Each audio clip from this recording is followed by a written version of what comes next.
Her tea is really good. Thanks. I am Lauren Purvis. I own Mizuba Tea Company. I founded my company in 2013 after having studied specialty tea for 15 years. But what I didn't tell you is that in 2013, I was actually a senior in college, and I randomly got connected with a tea farmer in Japan. Did not plan on owning a company whatsoever, but it's been 5 years now with nationwide and international reach, and I only specialize in one tea called matcha green tea, if I failed to mention that. How about you? Oh, thanks. Give it up for Lauren. My name is Darren Marshall. It's a pleasure to be here. Some really inspiring people. It's great. I run a company called Stephen Smith Tea Maker. Stephen was a really iconic fellow. The New York Times calls him the guy who reinvented tea for America. He was a very proud Oregonian who started his business selling peppermint up and down the coast. Started this little business called Stash Tea, ran it for 20 years, and then sold it to a Japanese conglomerate. Then he retired and got bored and started another little company you may have heard of called Tazo, which he then sold to another company you may have heard of called Starbucks, I think it is. And then he spent some time in the south of France and was really inspired by artisanal makers, people who made just the most perfect cheese that did actually melt, or perfect perfumes, or perfect breads or meats, and said, hey, there's an opportunity to continue to elevate tea in America. What's interesting is the tea industry in America post Stephen Smith is 5 times the size that it was pre-Stephen Smith. So he's a very big set of shoes that I have to try to slip my feet into. Wow. So we were talking about tea in Oregon, and there's been so many storied tea brands, Smith being absolutely one of them, Tazo, Stash, but also Dow of Tea, Townsend's Tea, and they're all growing really rapidly. What really interests me about Portland and tea in general is accessibility. The fact that tea is a really accessible beverage at base, like you can grab tea anywhere, but is it good tea? And I think Portland's such a special place in the fact that I don't want to say luxury, but really high quality artisanal tea has been fairly accessible, really accessible actually. And to even put an example to that, when I was in 7th grade in Santa Barbara, California, I could buy Tao of tea from my local grocery store. Dow of Tea, excuse me. So that's what spurred my interest in specialty tea, but that is a Portland brand, and I was able to get it anywhere. And specifically in our community, I'm really inspired about how Smith finds that perfect little niche of this elevated experience, but able to get it at my local coffee shop or at Fred Meyer or whatever. I'm interested, and I want to ask you, are there specific guidelines that you think about when you steer Smith as a brand to keep that elevated experience accessible as you grow? Good question. And we didn't rehearse this in advance. No, we really didn't. I might add. One of the things I was thinking about, though, in terms of messages to leave with this esteemed group, is it's so important to be able to define what your brand is, because then you can pretty clearly say what it isn't and get rid of all of the clutter that gets in the way of being really precisely what it is that you want to do. So we spent some time earlier this year as a company defining what our promise was. And for us, that is to craft exceptional tea experiences. Craft, not manufacture or produce, made by hand. Exceptional, never average, always truly the best that it can be. And then experiences, not just products. So for us, we're very fortunate in Portland in that we have a couple of tasting rooms here where we really can not only define the experience, but refine the experience and always make it better. And that allows us to be a bit of a beacon in the marketplace so that people can see what good looks like. The challenge, though, to be honest with you, Lauren, is I'm a new Oregonian. I've only been here since January, and I've had the opportunity to visit many restaurants, and I can count the number of great Smith experiences on a couple of fingers. No. Like really, truly great Smith experiences. Yeah. It goes to the importance of being able to not just define in theory what you want to be, but how do you bring it into life? And then how do you train your partners? And the notion of educating and helping and supporting and being partners is really, really key, I find. I definitely agree with that, and that has been one of my biggest challenges as a non-business person who has a product that just wants to share it with everybody. And I learned really, really quickly that who you partner with really reflects back onto your brand. So my biggest market with matcha are coffee shops. And I quickly realized that if I didn't train those coffee shops in the way that I wanted to present my product, they could do whatever they wanted with it. They could burn the tea, they could steam it with stuff. So I've been both really lucky, but also very intentional about making sure that my cafe partners are also as passionate as I am as telling the tea's story. 95% of my coffee shops will use the traditional matcha whisk to make matcha in a coffee shop, whereas before, most coffee shops were really focused on speed, or just getting things out. But I think with the symbiosis of the tea industry with the coffee industry, and especially in Portland where third wave coffee is such a thing, that I feel the call to attention to making a craft beverage has been really beneficial to tea in Oregon where it's at now, because those people who are presenting your product are doing it really intentionally. So Lauren, have you had to educate people on what this thing called matcha is? Everybody knows what matcha is, right? Yeah. Right? Yes. In 2013, when I first started, I could actually count the number of truly just straight matcha companies on one hand. There was 5 of them. In Portland or in America? In America. And I would lose my voice because matcha does have a lot of customer education. A lot of people know it as like, it's a green tea, right?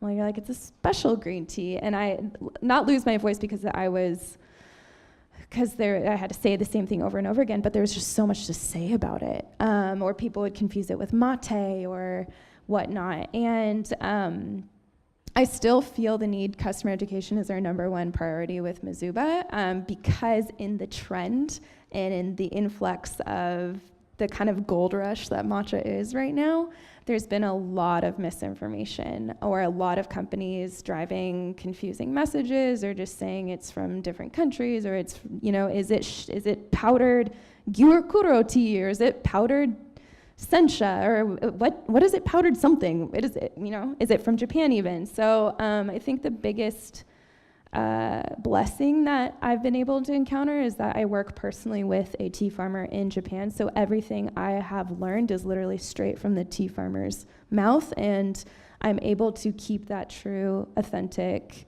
it's not a narrative, it's just reality. So I feel there's the plus and minus with the gold rush. You get people more aware of there's a term called matcha and they're interested in it, but then you really have to push harder to maintain your message and where you're at and your authenticity of your product, for sure. So I'm still doing it. It's a little bit easier, but it's my passion. I think sharing what matcha actually is my passion. So what keeps you up at night as you think about that? Sorry, that was completely No, obscure. it's true. Yeah. Let me think about that for a second. What Coconut Bliss said is, I think, private labeling and white labeling, which is not inherently a bad thing. It's just that it's been influx of companies that are able to just put any random label on a product and being like, this is matcha, and you're like, no, it isn't.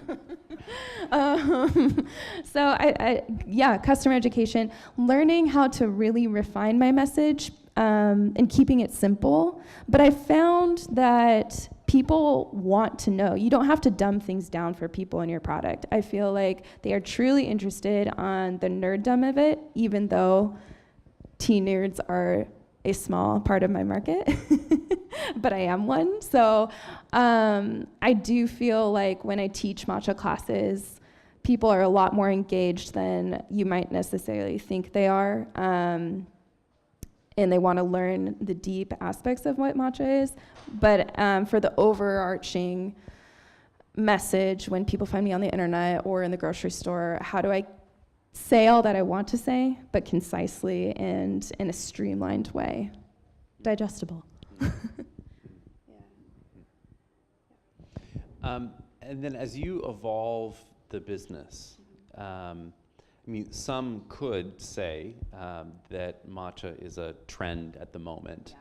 You know, will it be here 2 years from now, 5 years from now? It could be 20 times the size, or it could be less. So how do you evolve? How are you thinking about and this is one competitor talking to another. Yeah. How are you going to evolve your business? Tell me what your plan is. Great. No, I love it, because I have the same question for you. In tea in general. Yes, matcha is so hot right now. To that I say, it's been hot in Japan for 800 years, you know?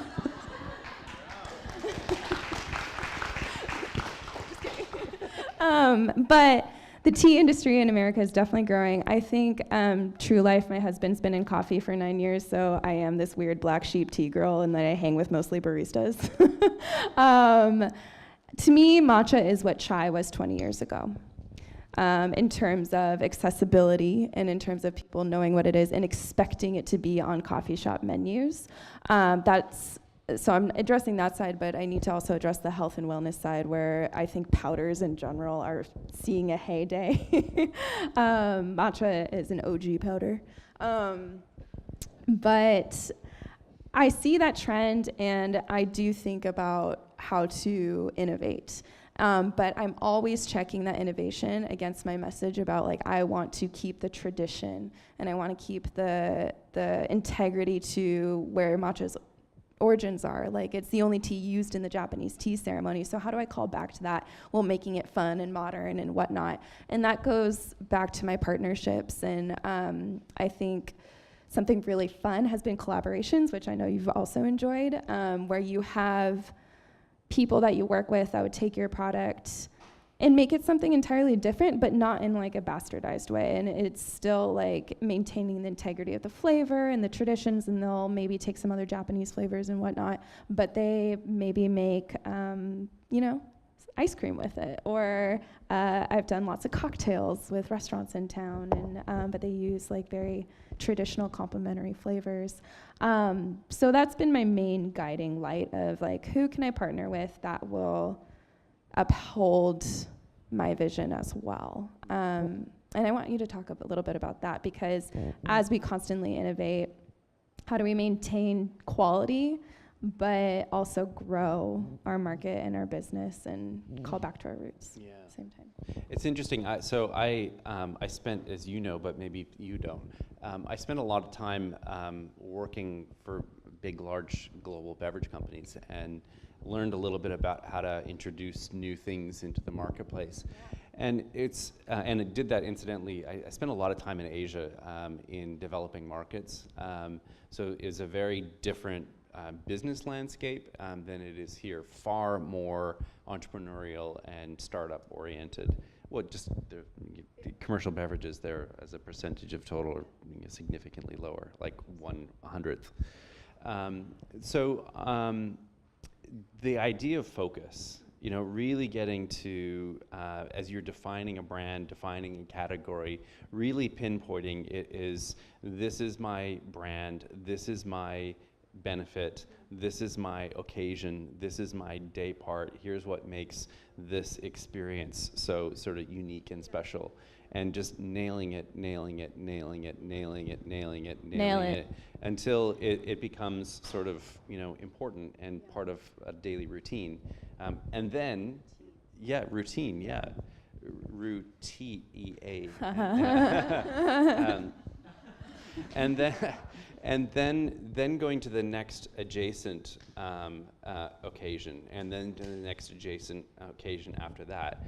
And then what you end up doing is you become known for one thing, but then you start growing and spreading. And maybe the same philosophy, but applied in a different way, is geographically. So the whole idea of I've met so many people who have failed miserably when they say, hey, gee, I just got national distribution at Whole Foods. And then, great for the first 6 weeks, which they paid for. But then, massive failure because no one, pulled it off the shelves. The idea, though, of being able to say, I'm going to focus on this store in this neighborhood on this corner, and I'm going to work it, and I'm going to work it, and I'm going to work it. Then I'm going to go to the next block, and then the next block, and then do the whole city, and then the next city, and so on. You've got to build depth of consumer understanding. If you don't build your house on solid ground, it's gonna blow over. I super resonate with that, and because when you start a business, there's people telling you all sorts of things like, oh, why aren't you taking over the matcha world? Why aren't you in Albertsons and all these giant chain stores, and go for it? And I'm like, well, no.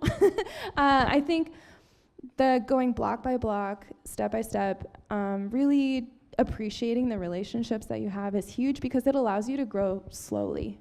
Growing slowly has been something that has been at the forefront of my vision for a really long time. My company's been in business for 5 years, but I'm still a nice small size, and I like it that way. And that's not everybody's goal, but that's allowed me to be really intentional with the way my product's presented and how people experience it as well.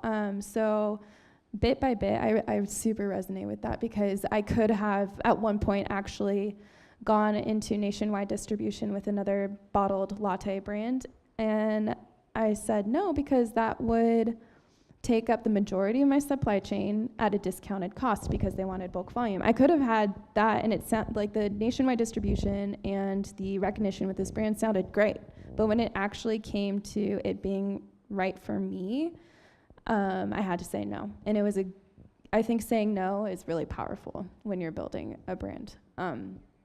So thank you for putting words to that. Goes back to what are you and what are you not? And if you are not that, then...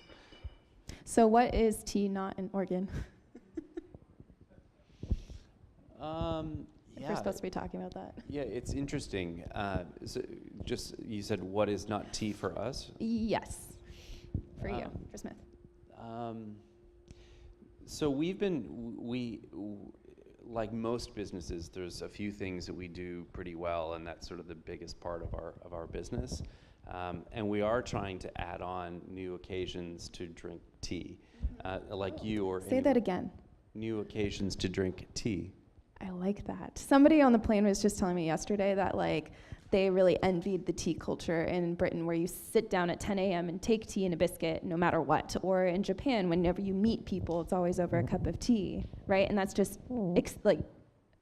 presumed it's going to happen, but we don't really have that here yet. But start with afternoon tea breaks, which is fine. But then add things like desserts, like you mentioned. We both have had partnerships with Salt and Straw, which is awesome, and thinking about tea in a very different way. Or cocktails, which takes us into a different day part and something which is much sexier, perhaps, a more social. Tea too often is introverted and warm and cozy, and we've got to add a little adrenaline to that. Yep. Little matcha. yeah, matcha, perhaps. Matcha shots. The interesting, what I'm excited about tea is I think really on trend, or has the potential to be really on trend. It's healthy, it's experiential, it's highly personalized. All things which consumers who have a finger on or people who have a finger on the pulse of consumers really sort of resonate with. The challenge is that it reminds too many people of their loving grandmother, which is a good feeling, but it's not, an aspirational feeling. So it wouldn't necessarily to some.